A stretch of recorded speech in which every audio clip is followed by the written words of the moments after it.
प्रणिपात मेरे साथियों, आप लोग का हमारे ये गणित की दुनिया, जिस गणित की दुनिया में रस भरी रहती है, इस गणित की दुनिया में सुस्वागतम आप सभी का।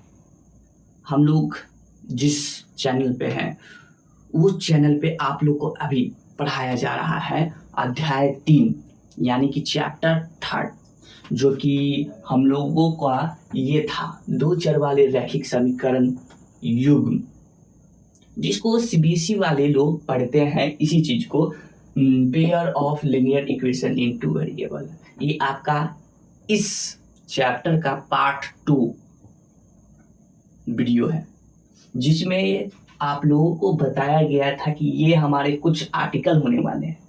आर्टिकल यानी अनुच्छेद, जिस अनुच्छेद में आप लोगों को ये पढ़ना है, ये पढ़ना है, ये सब आप लोगों को पढ़ना है, जिसके अंदर ये भी आता है।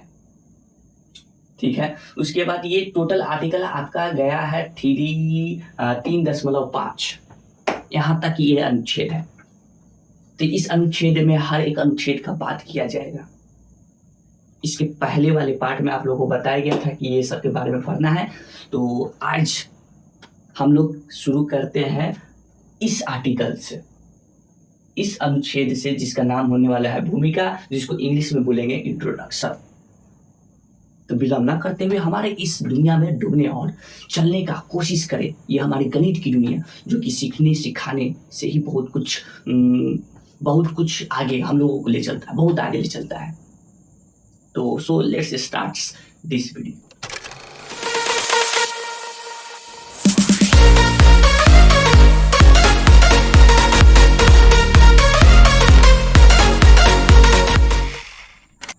तो मेरे प्यारे साथियों, आप लोग हमारे इस दुनिया में पहुंच गए हैं, जिसकी आपकी बहुत बहुत शुभकामनाएं मेरी तरफ से। अब आप सब अपने आप को थाम लें, क्योंकि ये जो हमारा अध्याय, जिस चैप्टर को पढ़ने जा रहे हैं, वो चैप्टर छोटा मोटा है नहीं। यानी कि इस जो हम लोग को क्षेत्र में जो कदम रखे हैं, जिस क्षेत्र में है अभी हम सब, जिस दुश्मन से भी लड़ने जा रहे हैं, वो दुश्मन कमजोर वाली पार्टी नहीं है। इसमें अनेकों प्रकार के आपको मिलेंगे, एक से एक महाबली, ठीक है, जिसका सामना करना है आपको। तो इसमें आप लोग ये सोच के ना चले कि ये चैप्टर तुरंत निपटा दे और तुरंत अगले चैप्टर में चले, फिर उसको निपटा दे, फिर अगले चैप्टर में चले। नहीं, एक एक को ठीक से समझना है और उसको अच्छे से बनाना है, ठीक है। तो अभी हम लोग क्या करने जा रहे हैं? अभी हम लोग भूमिका पढ़ने जा रहे हैं। किसका? 3.1 का हम लोग का जो है अनुच्छेद, उसका इंट्रोडक्शन अभी करने जा रहे हैं। इस इंट्रोडक्शन में जो कि आप लोग को यहाँ पे इस पे देखेंगे, आप लोग इस अनुच्छेद में कुछ बातें कहा गया है, ठीक है। उस बातों को समझते हैं। चलिए आइए समझते हैं। ये पीछे आप देख रहे हैं, पीछे हमारे ये पिक्चर देख रहे होंगे। तो यहाँ पे आपको इस तस्वीर में आपको एक लड़की नजर आ रही होगी, ठीक है।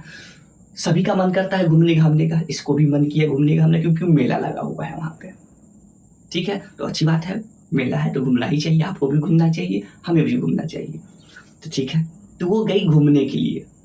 कौन? ये जो हमारी ये छोटी सी एक लड़की है जो, ठीक है, ठीक है। तो वो जाती है तो घूमने के लिए, वहां पे झूले झाले तो रहते ही रहते हैं, साथ में खेलने वाले भी सामान होते हैं, एक से एक वहाँ पे गेम खेलने वाला होता है। वो गजब प्रकार का लोटा 3-4 को लोटा रखे हुआ रहता है, जिसमें कुछ सामान रहता है, जिसको ऐसे इधर उधर फेर करता है। वो भी एक गेम होता है। उसमें एक हुपला नाम का, हुपला जो कि बताएंगे आगे हुपला क्या है, वो भी एक गेम है, ठीक है। तो ये गई, तो ये जब जाती है उस मेले में, तो उस मेले में आपको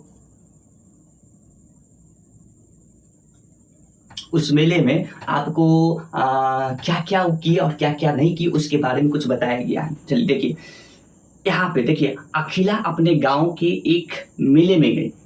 अच्छा, उस लड़की का नाम क्या है? अखिला, जो कि यहाँ देख रहे हैं, अखिला अपने गांव में एक मेले में गई, ठीक है। जहाँ पे चरखी यानी कि गेंट व्हील, एक चरखी होता है ना, गेंट व्हील, झूला झूलने वाला, उस पे वो चढ़ी, यानी कि सवारी की। और दूसरा चीज वो हुपला, हुपला नाम का एक खेल है जिसमें एक स्टॉल में रखी किसी वस्तु पर एक वलय को फेंकते हैं तो वो आपका हो जाता है।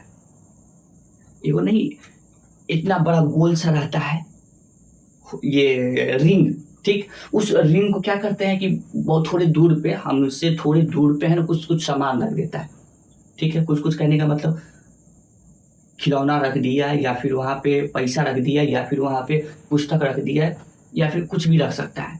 अब क्या करना है कि आपको यहाँ से खड़े होकर उस रिंग को यहाँ से ऐसे उछला ऐसे करके बिगना होगा, ठीक, बिगे। और वो रिंग अगर उसके अंदर उस घेरे में अगर आ जाता है तो वो चीज़ आपका। तो ये वो गेम हुपला की बात कर रहा है, वो हुपला गेम, ठीक है। तो ये पहला चीज़ सवारी की। दूसरा चीज़ क्या की है? दूसरा चीज़ ये की है हुपला गेम खेल, ठीक है। अब आगे इसी में अगर पढ़ते हैं तो आगे क्या बताया गया है सुनेंगे। ले जा सकती है। जितनी बार उसने हुपला खेल खेला उससे आधी बार उसने चरखी की सवारी की। कहने का मतलब क्या कि जो हुपला जो गेम खेली है, ठीक है, उस हुपला गेम जितना अगर 4 बार खेली होगी तो उससे आधी बार सवारी, यानी कि उससे कम आधा कर देंगे तो दो बार वो झूला झूली, ये कह रहा है, ठीक है। आगे क्या बोलता है कि उसने चरखी की सवारी की यदि प्रत्येक बार की सवारी के लिए उसे 3 रुपया, यानी कि एक बार आप चक्कर लगाते हैं तो उसको 3 रुपया तथा हुपला खेलने के लिए 4 रुपया खर्च करने पड़े। अगर एक बार हुपला बिगे तो 4 रुपया, और एक बार आप राउंड मारे चरखी का तो 3 रुपया, ठीक। तो आप कहाँ गया, तो आप कैसे ज्ञात करेंगे कि उसने कितनी बार चरखी की सवारी की और कितनी बार हुपला खेला। तो ये स्थिति है जिसमें अखिला नाम की लड़की के पास 20 रुपया मात्र थे, मात्र 20 रुपया खर्च की है, जिसमें से प्रत्येक का हुपला खेलने के लिए उसको कितना रुपया चाहिए थे? 4 रुपये, और प्रत्येक चरखी का सवारी करने के लिए 3 रुपया चाहिए। तो इस सवाल का हल कैसे करेंगे? पूछ दिया गया कि आप बताइए वो अखिला जो लड़की है वो कितनी बार हुपला खेली, हुपला कितनी बार वो सवारी की चरखे की है। तो यहाँ पर अब तो इस्तेमाल आता है, क्योंकि इसमें 2 अलग अलग चीज के बारे में बात किया गया है, ठीक है, 2 अलग अलग चीज के बारे में बात किया है। इसीलिए यहाँ पे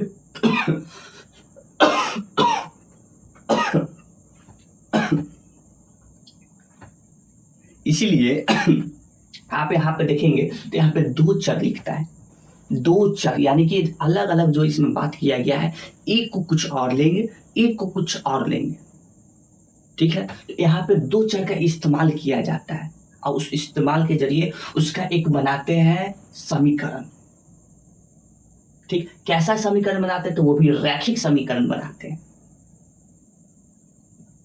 तब उसके जरिए इसको हल करते हैं।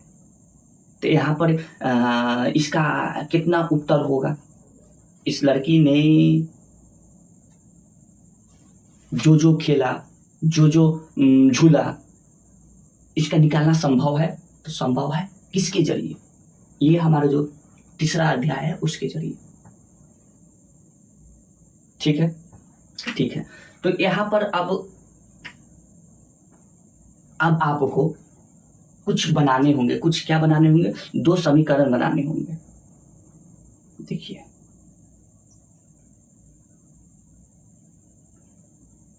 आपको यहाँ दिख रहा होगा, बिल्कुल दिख रहा होगा। तो यहाँ पे 2 चीज ना खिलाया गया है, 2 चीज खिलाया गया है। तो 2 चीज, एक चीज क्या खिलाया गया है? एक चीज खिलाया गया है आपका हुपला, और एक पे झूला गया है जिसको चरखी बोला गया है, ठीक है। तो यहाँ पर जो बताया गया है उसके माध्यम से हम लोग कुछ चीज को मानेंगे, जैसे कि वो कितनी बार वो हुपला खेली, पता है? नहीं पता है। कितनी बार वो झूला झूली, पता है? नहीं पता है। लेकिन ये पता है कि वो टोटल कितना रुपया लाई है, और वो जितनी बार वो हुपला खेलेगी उससे, सॉरी, जितनी बार वो चरखी पर झूला झूलेगी उससे आधी बार वो हुपला खेलेगी। ऐसा कुछ बताया गया है, बिल्कुल। तो यहाँ पे उस चीज को मानना होगा, ठीक है। तो यहाँ पे लिखा गया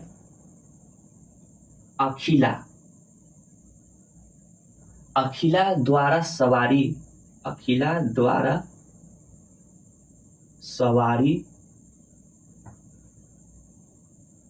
करने की संख्या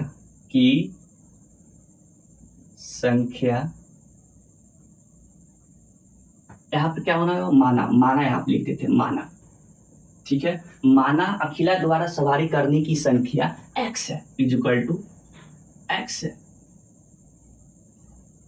ठीक है। उसी तरह यहाँ पर हुपला खेलने की संख्या को क्या मानना होगा, y मानना होगा, ठीक है। तथा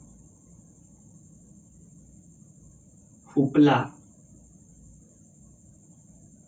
खेलने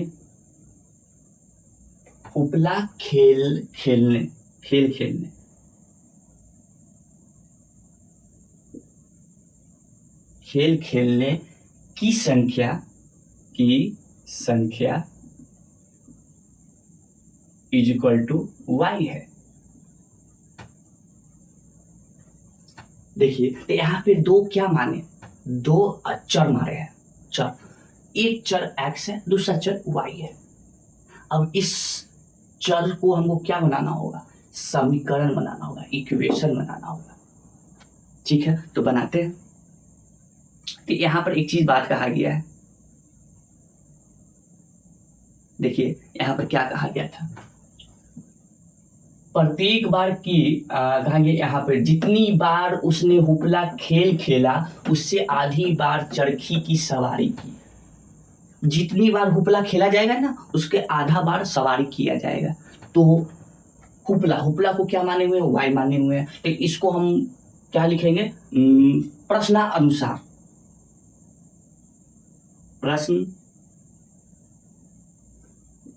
अनुसार क्या किए, y is equal to hoopla खेल को माने किए हुए y होगा, ठीक है।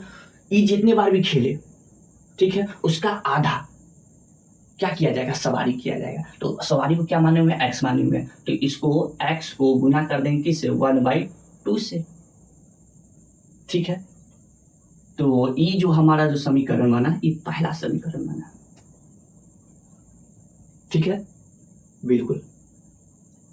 अब क्या है कि अब उसका दूसरा अब इसमें एक और समीकरण लेके चलेंगे जो कि ई वाला है। सवारी के लिए उससे 3 रुपये तथा हुपला खेलने के लिए 4 रुपये। सवारी के लिए 3 रुपये, ठीक है, प्रत्येक का जो चक्कर लगाएगी, ठीक है। उसकी संख्या को क्या माने हुए हैं, x। तो x को कितना से गुना करना होगा, 3 से, 3 गुने x प्लस, ठीक है। हुपला खेलने के लिए उसको खर्च कितना करना पड़ेंगे, 4 रुपये प्रत्येक बार खेलने के लिए। तो 4 को गुना करें कितना से, y से, ठीक है। टोटल उसको खर्च कितना है, उसके पास रुपया था, कितना रुपया, 20 रुपया, ठीक है। तो ये जो समीकरण बना, ये दूसरा समीकरण बना, इसको और अच्छे से लिख लेते हैं। 3x प्लस का 4y इज इक्वल टू 20, ये बना दूसरा समीकरण, ठीक है, बिल्कुल ठीक है। तो यहां पर अब आप लोग देखें, ध्यान से देख ले, समझ ले, बुझ। इस भूमिका में क्या 2 समीकरण लिया गया, ठीक है। इसका और भी डिटेल समीकरण का जो परिभाषा होता है वो भी आपको बताएंगे, लेकिन इस वाले पार्ट में नहीं। इसका एक और जो अनुच्छेद आएगा वो अनुच्छेद ये है, देखिए 3.2 अनुच्छेद में 2 चरों में रैखिक समीकरण युग्म बोला गया है। तो इसमें आप लोगों को करवा देंगे। कहाँ थे, यहाँ थे। तो इस समीकरण जो बनाया गया, पहला समीकरण दूसरा समीकरण को, तो क्या इस समीकरण का हल ज्ञात कर सकते हैं, क्या इसका x और y निकाला जा सकता है, तो निकाला जा सकता है। वो क्या क्या तरीका होगा अगर निकाला जा सकता है तो वही सब का तो बात करना है इस पूरे चैप्टर में।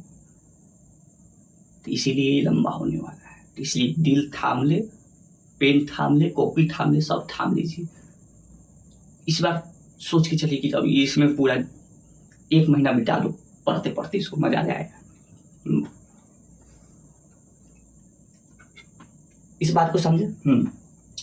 चलिए अब यहाँ पर ये बताइए, 2 हमारा अलग अलग चर है। हाँ बिल्कुल, एक ये चर है, एक ये चर है, 2 अलग अलग चर है, ठीक है। तो इसीलिए इसको कहा जाता है, इसीलिए इसको हेडिंग में लिखा हुआ है क्या, 2 चर वाले। बहुत अच्छा। उसके बाद लिखा हुआ है रैखिक। रैखिक का मतलब क्या होता है, जिसकी ज्यादा से ज्यादा घात कितना हो, 1 हो। ये 12 खुल जाता है। जिसकी सबसे ज्यादा मतलब हाईएस्ट डिग्री पावर कितना हो, 1 हो। क्या इसमें है? तो हाँ देखिए, इसका भी 1 है, इसका भी कितना है, 1 है छिपा हुआ, यहाँ पर भी 1 छिपा हुआ है, यहाँ पर भी क्या छिपा हुआ है, 1 छिपा हुआ है। तो यहाँ पर हाईएस्ट डिग्री पावर इसका कितना है, 1 है। और जिसका 1 होता है उसको कहते हैं रैखिक, इंग्लिश में लीनियर। बहुत अच्छी बात है। यानी कि 2 चर वाले कैसा है, रैखिक है। तो समीकरण कैसे बन गया, समीकरण यहाँ पे इक्वल टू जो लगा है ना, उसके कारण ये समीकरण बन गया। अगर ये नहीं रहता तो समीकरण नहीं कहलाता, समझे? तो ये इक्वल लगाने पर ये अब क्या बन गया, एक समीकरण बन गया, ठीक। तो इसीलिए इसका नाम रखा गया 2 चर वाले रैखिक समीकरण। तो फिर युग में क्यों लिखा गया है, युग में इसलिए लिखा गया है क्योंकि जब भी इसका आप हल करेंगे ना, तो अकेला में नहीं होगा, इसका हमेशा जोड़ा में होगा। आपका हमेशा इसमें 2 जोड़ा बनेगा। 2 जोड़ा करने का मतलब क्या, 2 इक्वेशन बनेगा इसमें, पहला और दूसरा। तभी इसको इसमें x और y का हल निकाल सकते हैं अथवा नहीं। तो ये है इसमें हम लोग को जीवन, दैनिक जीवन में इसका इस्तेमाल करने का जगह और इसको पढ़ने का जरूरत है। सपोज बाय द वे आपके साथ भी कभी कभी कदाल ऐसे हो जाए, तो आप लोग को पता है उस समय तो मोबाइल निकाल लीजिएगा तुरंत ही, कैलकुलेटर है ना, क्या दिक्कत है, कैलकुलेटर है, ये कैलकुलेटर कर देगा। और नहीं कैलकुलेटर करेगा, सामने वाला है उससे पूछ लेंगे कितना हुआ, 40 रुपया, इसका कितना हुआ, 30 रुपया, हटो। तो ये इसमें भूमिका थी, इसको पढ़ना बहुत नहीं, मतलब हम लोग के लिए, क्लास के लिए अनिवार्य है, बहुत अनिवार्य है। अच्छा, इसका हल नहीं करवाएंगे क्या, इसका हल नहीं करवाएंगे, तो इसका हल आप लोग खुद कर लेंगे जब आप लोगों को जब आ जाएंगे इस पर विलोपन विधि, प्रतिस्थापन विधि, अगर ये पढ़ लेंगे तो इसका आप खुद हल कर लेंगे। इसीलिए इसका हल अभी नहीं बताएंगे, ठीक है। अब आप लोग से अनुमति चाहेंगे भूमिका में इस चीज को जाने, इसकी बहुत बहुत शुभकामनाएं। अब अनुमति दीजिए मुझे जाने का। अब फिर अगले पाठ में आप लोग से मिलूंगा ये लेकर, ये वाली आर्टिकल लेकर। तब तक के लिए आपका बहुत बहुत शुक्रिया, धन्यवाद। जय हिंद, जय भारत।